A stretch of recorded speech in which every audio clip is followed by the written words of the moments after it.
Hello বন্ধুরা, আনন্দ পাঠের পক্ষ থেকে সকলকে স্বাগত। আজ আমি আলোচনা করব মাইকেল মধুসূদন দত্ত রচিত একটি কাব্যাংশ, নাম অভিষেক। ওয়েস্ট বেঙ্গল বোর্ড এবং সিবিএসই বোর্ডের 10ম শ্রেণীর বাংলা সিলেবাসের অন্তর্গত এই পাঠ্য কাব্যাংশটি। মাইকেল মধুসূদন দত্তের কাব্যের ভাষা এবং গঠনরীতি তোমাদের কাছে একটু কঠিন বলে বোধ হতে পারে, তাই প্রত্যেকটি লাইনের বা বলা ভালো প্রত্যেকটি শব্দের অর্থ সহ পুঙ্খানুপুঙ্খ ব্যাখ্যা করা খুব জরুরি। সেই সঙ্গে যেহেতু এই কবিতাটি বেশ খানিকটা বড়, তাই দুটি পর্বে ভাগ করে আমি এই আলোচনাটি সাজিয়েছি। প্রথম পর্বে অর্থাৎ আজকের ভিডিওতে কবি পরিচিতি, এই কাব্যাংশের উৎস এবং প্রথম খানিকটা অংশ লাইন ধরে প্রত্যেকটি শব্দের অর্থ সহ ব্যাখ্যা করব। এবারে মূল আলোচনায় প্রবেশ করার আগে বলে নিই, যদি ভালো লাগে, যদি মনে হয় এই ধরনের আলোচনা তোমাদের কাজে আসছে, তাহলে আশা করব লাইক, শেয়ার ও সাবস্ক্রাইব করে তোমরা পাশে থাকবে।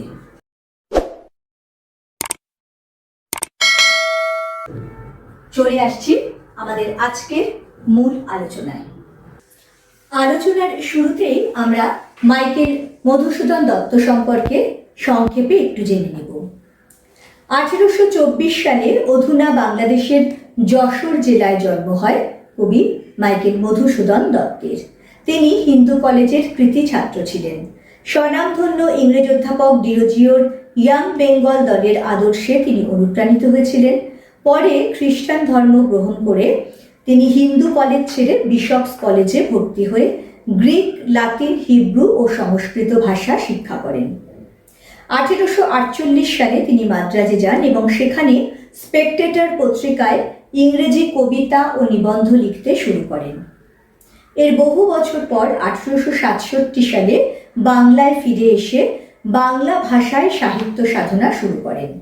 তার উল্লেখযোগ্য সাহিত্যকর্মের মধ্যে রয়েছে নাটক পদ্মাবতী, শর্মিষ্ঠা ও কৃষ্ণকুমারী, প্রহসন একেই কি বলে সভ্যতা, বুড়ো শালিকের ঘাড়ে রোঁ, এছাড়া বিখ্যাত কাব্যগ্রন্থ মেঘনাদবধ কাব্য, তিলোত্তমা সম্ভব কাব্য, ব্রজাঙ্গনা কাব্য ও বীরাঙ্গনা কাব্য। তিনি তার পদ্মাবতী নাটকে প্রথম অমিত্রাক্ষর ছন্দের প্রয়োগ করেন। তার সর্বশ্রেষ্ঠ রচনা মেঘনাদবধ কাব্য, এই গ্রন্থের জন্য বাংলা সাহিত্যের ইতিহাসে তিনি অমরত্ব লাভ করেছেন। 1873 সালে এই মহান কবির জীবনাবসান হয়। এবারে জানব আমাদের আলোচ্য এই অভিষেক কাব্যাংশটির উৎস কি। 10ম শ্রেণীর পাঠ্য এই অভিষেক কাব্যটি নেওয়া হয়েছে মাইকেল মধুসূদন দত্তের সর্বশ্রেষ্ঠ রচনা মেঘনাদবধ কাব্য থেকে। এই রচনাকে সমালোচকরা আলংকারিক মহাকাব্য বলে। প্রসঙ্গক্রমে এখানে আমাদের একটু জেনে নেওয়া প্রয়োজন, এই আলংকারিক মহাকাব্য বলতে আমরা কি বুঝি। সাধারণত মহাকাব্য দুই প্রকারের হয়, আদি মহাকাব্য বা জাত মহাকাব্য এবং আলংকারিক মহাকাব্য। মহাকাব্য যখন যুগে যুগে বহু মানুষের হাত ধরে সৃষ্টি হয় তাকে বলা হয় আদি মহাকাব্য বা জাত মহাকাব্য। অপরদিকে যে মহাকাব্য কোনো একজন ব্যক্তি বিশেষের রচনা এবং তাতে কবির নিজস্ব মানসিকতা বা অনুভূতির গভীর প্রভাব পড়ে তাকে বলা হয় আলংকারিক মহাকাব্য। মধুসূদন দত্তের মেঘনাদবধ মহাকাব্যটির মূল কাহিনী রামায়ণ থেকে নেওয়া, তবে এই রামায়ণ কিন্তু বাল্মীকি রামায়ণ বা কৃত্তিবাসী রামায়ণ নয়। মাদ্রাজে থাকাকালীন তিনি যে জৈমিনী রামায়ণ পড়েছিলেন, এই মহাকাব্যে তার প্রভাব সুস্পষ্ট। অমিত্রাক্ষর ছন্দে লেখা এই কাব্যে দান্তের ডিভাইন কমেডি, মিল্টনের প্যারাডাইস লস্ট, হোমারের ইলিয়াড এবং কালিদাসের কুমার সম্ভব কাব্যেরও প্রভাব রয়েছে। মধুসূদন দত্তের আগে পর্যন্ত বাংলা কাব্য লেখা হতো পয়ারের বাঁধা ছন্দে। তিনি প্রথম ছন্দের এই বন্ধন ভেঙে নতুন অমিত্রাক্ষর ছন্দ তৈরি করেন। এই মেঘনাদবধ কাব্যটিও সেই অমিত্রাক্ষর ছন্দেই রচিত। এই কাব্যটি 9টি স্বর্গে বিভক্ত। তার প্রথম স্বর্গের নাম হলো অভিষেক, যেখান থেকে আমাদের আজকের আলোচ্য কাব্যাংশটি তুলে দেওয়া হয়েছে। এই কাব্যাংশের আলোচনায় আসার আগে এই অভিষেক পর্বে কি রয়েছে সেটা একটু জেনে নেওয়া, অর্থাৎ এই কাব্যাংশের প্রেক্ষাপটটি বুঝে নেওয়া খুব জরুরি। এই অভিষেক স্বর্গ, এটি তো এই মেঘনাদবধ মহাকাব্যের প্রথম স্বর্গ, তাই এটি শুরু হয়েছে দেবী সরস্বতীর বন্দনার মধ্যে দিয়ে, যার পরে কবি কাব্যের মূল অংশে প্রবেশ করেছেন। দূতের মুখে বীরবাহুর মৃত্যু সংবাদ শুনে শোক সন্তপ্ত হন পিতা রাবণ। অজেয় কুম্ভকর্ণ নিহত হয়েছেন সম্মুখ সমরে। স্বর্ণলঙ্কা ঘিরে ফেলেছে রামচন্দ্রের বানর সেনা। এইরকম ঘোর সংকট বা দুর্যোগের সময় ইন্দ্রজিৎ পিতার আশঙ্কাকে উপেক্ষা করে রামের সঙ্গে সম্মুখ সমরে যেতে চেয়েছেন। এই প্রসঙ্গে উপকাহিনীর মতো কবি মুরলা বারুণীর ঘটনাটি সংযুক্ত করেছেন। সেই ঘটনাটি হলো, পাতালবাসিনী বারুণীর আদেশে মুরলা রক্ষকুল রাজলক্ষ্মী রমা অর্থাৎ লক্ষ্মী দেবীর কাছে গিয়ে লঙ্কার অবস্থা জানতে চান, এবং এরপরে রমা বা লক্ষ্মী দেবী মেঘনাদের ধাত্রী মা প্রভাসা রাক্ষসীর ছদ্মবেশে আবির্ভূত হন মেঘনাদের কাছে। এর পরেই শুরু হয়েছে আমাদের আলোচ্য পাঠ্যাংশটি। এবারে আমরা চলে আসব আমাদের মূল আলোচনায়। কনক আসন ত্যাজি বীরেন্দ্র কেশরী ইন্দ্রজিৎ প্রণমিয়া ধাত্রীর চরণে কহিলা, কি হেতু মাত গতি তব আজি এ ভবনে, কহ দাসে লঙ্কার কুশল।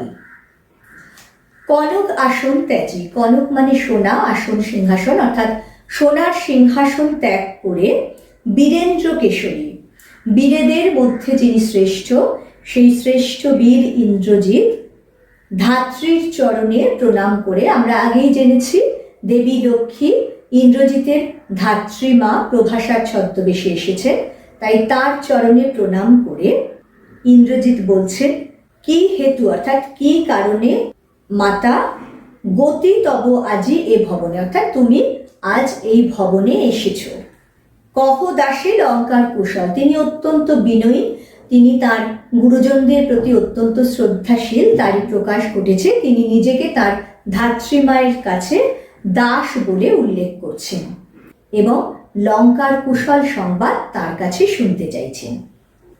শিরচুম্বী ছদ্মবেশী অম্বুরাশি সুতা উত্তরিলা, হায় পুত্র কি আর কহিব কনক লঙ্কার দশা। শিরচুম্বী, শির অর্থাৎ মস্তক, তার মস্তকে চুম্বন করে ছদ্মবেশী অম্বুরাশি সুতা। অম্বুরাশি, অম্বু শব্দের অর্থ জল, রাশি মানে প্রচুর, অর্থাৎ যেখানে প্রচুর জল থাকে, সমুদ্রকে বোঝানো হচ্ছে। সুতা মানে কন্যা, সুতো মানে পুত্র, সুতা মানে কন্যা। অম্বুরাশি সুতা বলতে এখানে সমুদ্রের কন্যা দেবী লক্ষ্মীর কথা বলা হচ্ছে। তিনি উত্তর দিলেন, তিনি বললেন, হায় পুত্র কনক লঙ্কা অর্থাৎ স্বর্ণ লঙ্কার কথা কি আর বলবো। ঘোরতর রণে হত প্রিয় ভাই তব বীর বাহুবলী, তার শোকে মহাশোকী রাক্ষসাধিপতি, সসৈন্য সাজেন আজি যুঝিতে আপনি। ঘোরতর রণে মানে প্রচণ্ড যুদ্ধে তার প্রিয় ভাই বীরবাহু নিহত হয়েছেন। তারই শোকে মহাশোকী রাক্ষসাধিপতি, রাক্ষসদের যিনি অধিপতি অর্থাৎ রাবণ রাজা, সেই পুত্রের শোকে অত্যন্ত কাতর। তিনি নিজে আজ সৈন্যদের নিয়ে যুদ্ধ সাজে সজ্জিত হচ্ছেন, যুদ্ধে যাবেন বলে। যুঝিতে আপনি মানে নিজেই যুদ্ধে যাবেন বলে। জিজ্ঞাসিলা মহাবাহু বিস্ময় মানিয়া, কি কহিলা ভগবতী কে বধিল কবে প্রিয়ানুজে, নিশারণে সংহারিনু আমি রঘুবরে, খণ্ড খণ্ড করিয়া কাটিনু বরশী প্রচণ্ড স্বর বৈরী দলে। তবে এ বারতা, এ অদ্ভুত বারতা জননী কোথায় পাইলে তুমি, শীঘ্র কহ দাসী। এই সংবাদ শুনে অত্যন্ত বিস্মিত, ভীষণ অবাক হয়ে গেল ইন্দ্রজিৎ।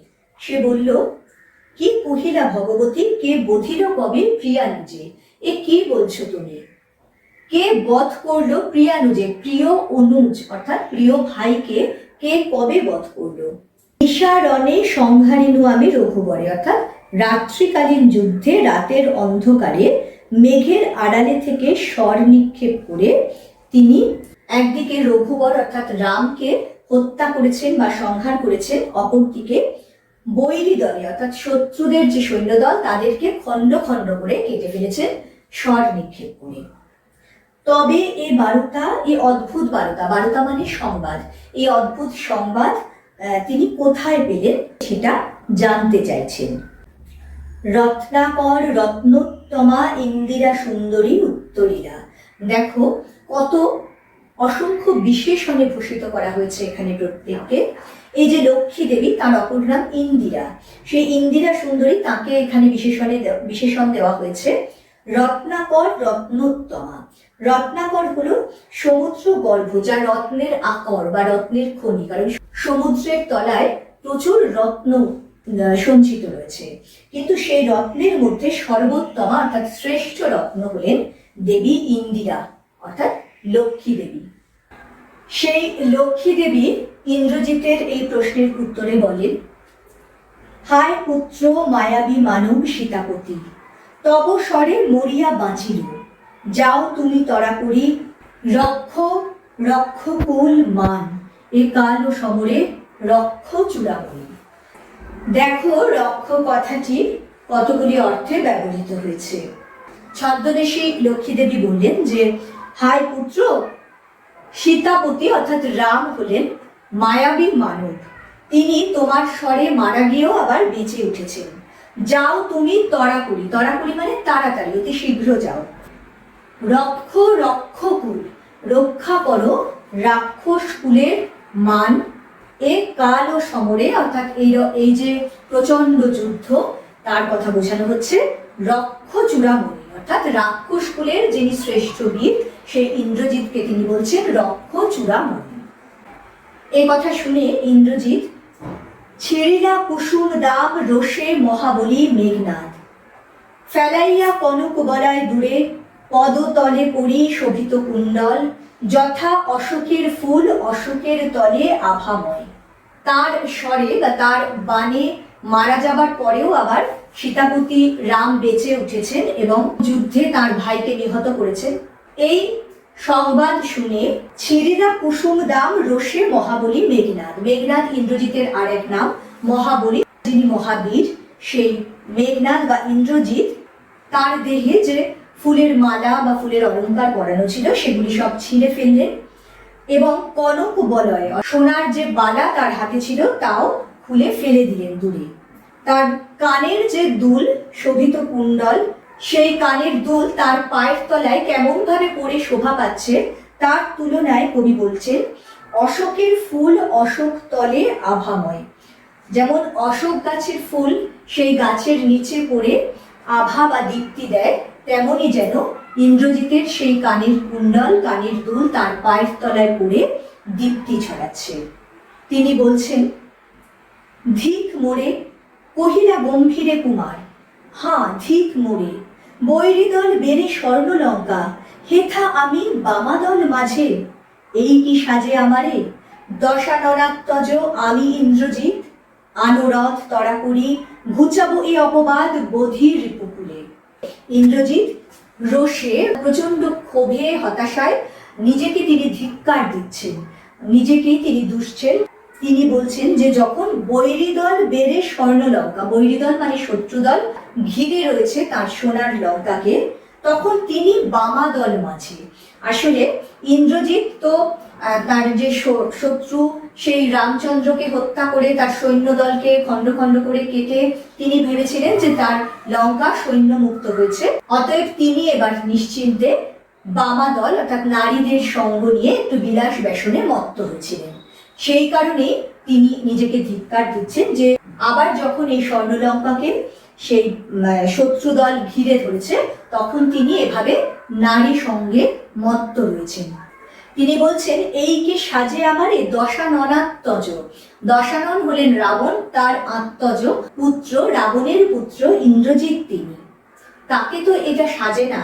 তাই বলছেন আনুরথ তরাপুরি ঘুচাবো এই অপবাদ বোধি রিপুকুলে, রিপুকুল মানে শত্রুদের বধ করে তিনি এই যে অপরাধ করেছেন এই অপরাধ বা এই অপবাদ তিনি ঘোচাবেন সেই শত্রু দলকে সংহার করে বা বধ করে। এর পরের স্তবকের কথক কবি এবার নিজেই। আসলে মেঘনাদ বধ কাব্য তো আলংকারিক মহাকাব্য, যেমনটা আগে বলেছি একক ব্যক্তির রচনা, তাই বারবার কাব্যের মধ্যে কবির নিজস্ব উপলব্ধিও ধরা পড়ছে। কবি বলছেন, সাজিলা রথীন্দ্রর সভ বীর আভরণে। সাজিলা মানে সজ্জিত হলেন রথীন্দ্রর সভ, রথীন্দ্র প্লাস ঋষভ অর্থাৎ যিনি মহারথী, শ্রেষ্ঠ যোদ্ধা, সেই শ্রেষ্ঠ যোদ্ধা বা বীর তিনি আভরণে, অলঙ্কারে, মানে ওই যুদ্ধের যে সাজে তিনি সজ্জিত হচ্ছেন সেই কথা বোঝানো হয়েছে। তাকে তুলনা দিয়েছেন কিভাবে? হৈববতী সুত যথা নাসিতে তারকে মহাসুর, কিংবা যথা বৃহন্নলা রূপী কিরীটি বিরাট পুত্র সহ উদ্ধারিতে বোধন সাজিলা সুর সমী বৃক্ষ তলে। আসলে এখানে তো অলঙ্কার এবং উপমার ছড়াছড়ি। এই যে ইন্দ্রজিৎ বা মেঘনাদের আবার রামের সঙ্গে যুদ্ধের জন্য যে প্রস্তুতি, তার যে সাজসজ্জা, সেটাকেও কবি এবার তুলনা দিয়েছেন কিসের সঙ্গে? হৈববতী সুত যথা। হৈববতী হলো পার্বতীর আরেক নাম। হৈববতী সুত, সুত মানে পুত্র, সুতা মানে কন্যা। পার্বতীর পুত্র কার্তিক যেমন তারকাসুরকে বধ করার সময় সজ্জিত হয়েছিলেন, অথবা বৃহন্নলা রূপী নপুংসকের ছদ্মবেশে কিরীটি বা অর্জুন যখন বিরাট পুত্র উত্তরের সারথি হয়ে দুর্যোধনের সঙ্গে যুদ্ধ করতে যাচ্ছিলেন, যে দুর্যোধন বিরাট রাজের গোশালা থেকে গোধন বা গাধি চুরি করতে এসেছিল, তখন শমীবৃক্ষ মূলে শমী গাছের আড়াল থেকে তার লুকানো অস্ত্র বের করে অর্জুন যেমন সজ্জিত হয়েছিলেন, এই ইন্দ্রজিতের সজ্জাকেও তার সঙ্গে তুলনা করা হয়েছে। মেঘবর্ণ রথ চক্র বিজলির ছটা ধ্বজ ইন্দ্রচাপ রূপী তুরঙ্গম বেগে আশুবতী রথে চড়ে বীর চূড়ামণি বীর দর্পে। এইবারে ইন্দ্রজিতের রথের বর্ণনা করা হয়েছে। সেই রথ মেঘবর্ণ, তার চাকা থেকে বিজলি বা বিদ্যুতের ছটা বেরোচ্ছে, আর ধ্বজ ইন্দ্রচাপ রূপী, ইন্দ্রের ধনুকের মতো পতাকা। তুরঙ্গম বেগে আশুগতি, রথের ঘোড়ার গতি হলো বায়ুর মতো দ্রুত। এই রকম এক রথে চড়ে বীর চূড়ামণি বীর দর্পে। বীর চূড়ামণি অর্থাৎ বীরেদের মধ্যে যিনি শ্রেষ্ঠ সেই ইন্দ্রজিৎ, সেই বীরের মতো দর্পে বীরের অহংকার নিয়ে রথে চড়ে বসেন। হেন কালে প্রবীলা সুন্দরী ধরি পতি করযুগ হায়রে যে মতো হেমলতা আলিঙ্গয়ে তরু কুলেশ্বরে। ইন্দ্রজিৎ যখন রথে চলেছে তখন সেখানে আসেন প্রমীলা সুন্দরী। এই প্রমীলা হলেন ইন্দ্রজিতের স্ত্রী। তিনি ধরি পতি করযুগ মানে পতির হাত দুটিকে এমন ভাবে ধরলেন যাকে তুলনা করে বলছেন কবি হেমলতা আলিঙ্গয়ে তরু কুলেশ্বরে, অর্থাৎ লতানো গাছ যেমন বৃক্ষকে আলিঙ্গন করে, তেমনি ভাবে প্রমীলা এসে ইন্দ্রজিতের দুটি হাত জড়িয়ে ধরে বললেন, কহিলা কাঁদিয়া ধ্বনি কোথা প্রাণসখে রাখি এ দাসীরে কহ চলিলা আপনি। ধ্বনি মানে এখানে নারী বা রমণী। তিনি কেঁদে ইন্দ্রজিৎকে প্রাণসখা বলে সম্বোধন করে বলছেন যে এই দাসীকে রেখে তুমি কোথায় চললে। কেমনে ধরিবে প্রাণ তোমার বিরহে এ অভাগী, হায় নাথ গহন কাননে ব্রততি বাঁধিলে সাধে করি পদ, যদি তার রঙ্গরসে মনক না দিয়া মাতঙ্গ যায় চলি, তবু তারে রাখে পদাশ্রয়ে যূথনাথ। বলছে যে তোমার বিরহে কেমন করে এই অভাগী প্রাণ ধরে রাখবে। গহন কাননে ব্রততি বাঁধিলে সাধে করি পদ, অর্থাৎ গভীর বনে ব্রততি মানে লতা যখন হাতির পায়ে জড়িয়ে ধরে, তখন সেই মাতঙ্গ বা হাতি যদি চলেও যায় তাকে উপেক্ষা করে, তাহলেও তবু তারে রাখে পদাশ্রয়, অর্থাৎ তার পায়ে পায়ে তো সেই লতাটা জড়িয়ে যায়, সেই জন্য বলছে যে মাতঙ্গ বা হাতি তার এই রঙ্গরসে মন না দিয়ে যদি চলেও যায় তবুও তাকে নিজের পায়েই রেখে দেয়, ফেলে দেয় না। তবে কেন তুমি গুণনিধি ত্যাজ কিঙ্করীরে আজি। তবে ইন্দ্রজিৎ কেন তার এই দাসী বা সেবিকা, কিঙ্করীর অর্থ দাসী বা সেবিকা, তাকে ত্যাগ করে আজ চলে যাচ্ছেন।